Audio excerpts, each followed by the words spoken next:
நம்மள யாராவது மௌத்தாயிட்டா அவங்கள என்ன சொல்லுவோம்? மர்ஹூம்னு சொல்கிறோமா? மர்ஹூம்னு ஏன் சொல்கிறாங்க? ரஹமத்து செய்யப்படுபவர், ரஹமத்துக்கு உரியவர் அப்படி நம்ம சொல்கிறோம். அவன் கேட்குறான், அவர் அருள் செய்யப்பட்டவரா அதாபு செய்யப்பட்டவரான்னு உங்களுக்கு எப்படி தெரியும்? இந்த எப்போ பார்த்தாலும் இந்த கெட்ட சிந்தனை தான்.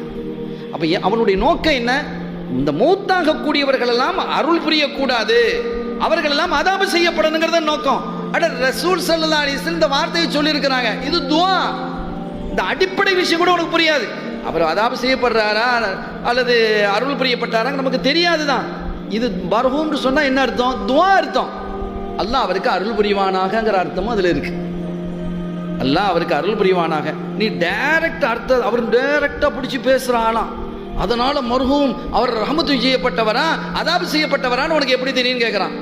இங்க ரசூல் ஸல்லல்லாஹு அலைஹி வஸல்லம் அவர்கள் மர்ஹூம்ங்கிறத சொல்லி இருக்கிறாங்க. அதை வச்சு தான் நம்ம ஆபாக்கள் என்ன செஞ்சாங்க? மரணித்தவர்களுக்கெல்லாம் மர்ஹூம்னு படிச்சு தந்தாங்க. என்ன அற்புதம்!